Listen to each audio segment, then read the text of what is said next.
Very good morning to all and welcome to your English class. As we have read chapter 1, so now today we will move to chapter 2. This is the chapter number 2, the exam is over. Chapter start करने से पहले थोड़ा सा warm up करते हैं। तो आप बताइए ऐसा कौन सा सब्जेक्ट है जो आपको सबसे ज़्यादा पसंद है और वो क्यों पसंद है। तो ये जो चैप्टर है ना, the exam is over, Swaminathan अपने स्कूल के इंसिडेंट के बारे में बताता है कि उसकी कैसी कंडीशन थी स्कूल टाइम में, एग्ज़ाम में उसको कैसा फ़ील हो रहा था और अब वो एग्ज़ाम के बाद उसका सेशन ख़त्म होने वाला था तो वो आगे के लिए क्या सोच रहा था कि वो आगे और पढ़ाई करेगा या जॉब करेगा या क्या काम करेगा। तो इसके लिए हम चैप्टर रीडिंग स्टार्ट करते हैं। With dry lips, parched throat, ink-stained fingers, and exhaustion on one side and exaltation on the other, Swaminathan strode out of the examination hall on the last day. Exam के सबसे आखिरी दिन की बात है। सूखे लिप्स लेकर, सूखा गला लेकर, इंक से भरे हुए हाथ लेकर, एक तरफ तनाव और दूसरी तरफ खुशी की उमंग लेकर स्वामीनाथन एग्जामिनेशन हॉल से बाहर निकला। Standing in the veranda, he turned back and looked into the hall and he felt slightly uneasy. वो एग्ज़ाम देकर बाहर निकला और वरांडा में खड़ा हुआ। तो जैसे ही उसने पीछे मुड़ के देखा हॉल की तरफ तो उसको थोड़ी सी बेचैनी महसूस हुई। He would have felt more comfortable if all the boys had given their papers as he had done 20 minutes before time. उसको थोड़ा कंफर्टेबल फील होता अगर उसके जो सारे बॉयज़ थे साथ वाले उन्होंने भी पेपर दे दिया होता जैसे वो दे के आया है, यानी कि एग्ज़ाम ख़त्म होने से 20 मिनट पहले ही। With his left shoulder resting against the wall, Shankar was lost to the world. अब क्योंकि वो वरांडा में खड़ा है एग्ज़ाम से बाहर, क्योंकि वो एग्ज़ाम 20 मिनट पहले ही दे आया है, तो वो अंदर के नज़ारों के बारे में बताता है। वो बताता है जो शंकर है ना, उसका फ्रेंड है एक शंकर, वो अपने लेफ़्ट कंधे को दीवार की तरफ लटका के बैठा है और पूरे संसार में खो गया है। उसका एग्ज़ाम की तरफ ध्यान ही नहीं है। Rajam sitting under the second ventilator, और जो दूसरा लड़का रजम है वो सेकेंड वेंटिलेटर के नीचे बैठा है। Between 2/3 from boys had become a writing machine, वो 2/3 बच्चों के बीच में बैठा हुआ है और एक लिखने की मशीन सा बन गया है। Mani was still gazing at the rafters, और मनी तो बस नौका चलाने वालों को ही देखे जा रहा था। Scratching his chin from the pen, और अपने पेन से अपनी चिन को खुरचता जा रहा था। P was leaning back in his seat revising his answers, और पी अपनी सीट पे टेक लगाकर अपने आंसर को रिवाइज कर रहा था कि उसने कुछ गलत करा तो नहीं या फिर कुछ छोड़ तो नहीं दिया।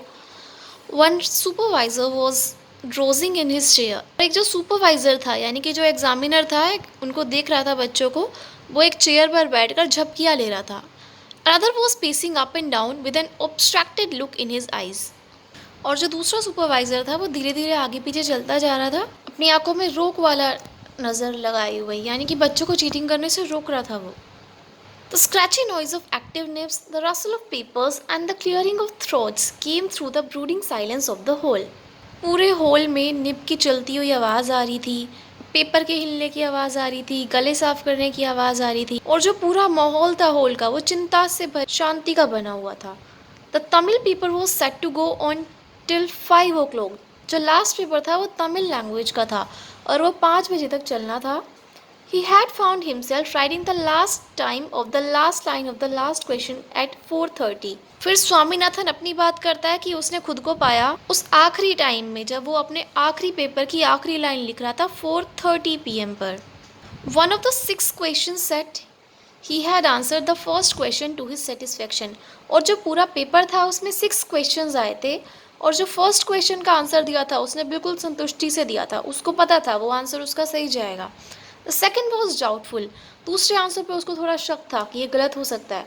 द थर्ड वॉज सेटिस्फैक्ट्री, तीसरे वाले पे सही था कि ये ठीक है। The fourth he knew was clearly wrong, fourth answer का उसको पता था ये तो पक्का गलत है। But then he did not know the correct answer, पर उस टाइम उसको पता नहीं था ना कि उसका सही आंसर क्या है। The sixth answer was the best of the lot, और जो सिक्स्थ आंसर उसने लिखा था वो सबसे बेस्ट आंसर था। It took only a minute to answer it, उसको आंसर देने में बस 1 मिनट लगा उसको। He had read the question at 2 minutes to 4:30, उसने उस क्वेश्चन को 4:30 बजने से 2 मिनट पहले ही पढ़ा, starting answering a minute later, और 1 मिनट बाद आंसर लिखना स्टार्ट किया और अगले ही मिनट में उसको यानी कि 4:30 PM पे उसको कंप्लीट कर दिया और उसका पेपर फिनिश हो गया। He had looked at the clock again. उसने फिर से क्लॉक की तरफ देखा. Thinking that it must be nearly 5 now. उसने सोचा अब तो 5 बज ही गए होंगे. It was only 10 minutes past 4:30. हुआ क्या था, बस 4:30 से 10 मिनट आगे टाइम पहुंचा था. He saw 2 or 3 boys giving up their papers and going out and felt happy. फिर उसने देखा कि 2-3 लड़के एग्ज़ाम हॉल से बाहर जा रहे थे पेपर देकर. ये देख के उसको बड़ी खुशी महसूस हुई. He briskly folded the paper and wrote on the flap the elaborate inscription. उसने भी जल्दी से पेपर को फोल्ड करा और लास्ट पेपर ये सब चीज़ें अपनी डिटेल्स लिख दी. The bell rang. In 2 or 3 boys came out of the hall. अब 5 बजे 2-3 करके लड़के बाहर आने लग गए हॉल से. It was a thorough contrast to the preceding 3 hours. जो एग्ज़ाम के पहले 3 घंटे थे ये बिल्कुल उनका ऑपोजिट था. मतलब पहले तो कोई बच्चा बाहर ही नहीं आ रहा था और 5 बजते ही 2-2, 3-3 करके सारे लड़के बाहर आने लग गए. देयर वॉज अ दिन ऑफ एक्साइटेड चैटर. तो आज का जो दिन था वो में होने वाली बातों का दिन था. टाइम था.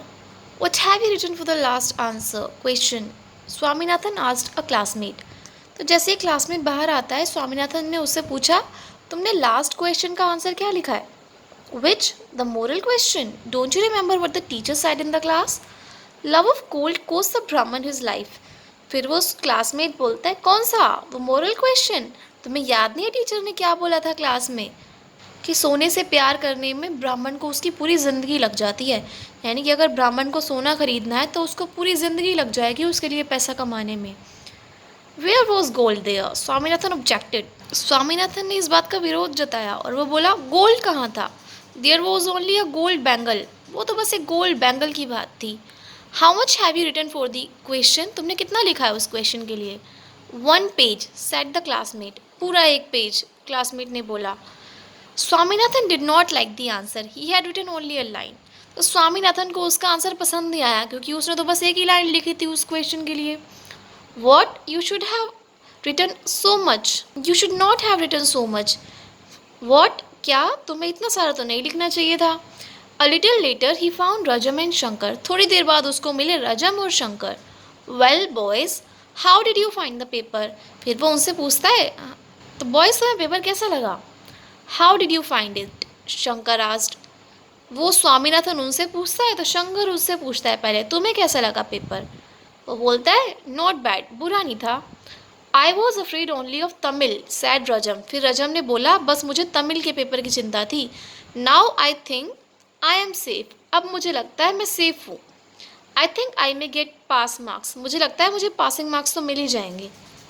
No certainly more a class. A class. Shankar said. नहीं शायद और ज़्यादा, तुम्हें तो ए ग्रेड मिलेगी. Look here Swaminathan said. Some fools have written a page for that moral question. उन बातों के बीच में स्वामीनाथन बोलता है यहाँ देखो कुछ पागलों ने तो मोरल क्वेश्चन के लिए पूरा पेज भर के लिख दिया. I wrote only 3/4 of a page. Rajam said. फिर रजम बोलता है मैंने बस 3/4 मिला है लिखा है. 3/4 यानी कि 3/4 कि एक पेज से थोड़ा सा कम. And I only a little more than half said Shankar. फिर शंकर बोलता है मैंने आधे पेज से बस थोड़ा सा ज़्यादा. Who was in authority on these matters. ये सब चीज़ें चेक कौन करता है, क्योंकि शंकर ही पूछ रहा था ना सबसे कि किसने कैसा आंसर दिया. I too wrote about the length about half a page lied Swaminathan as a sale to his concise and believed it for the moment.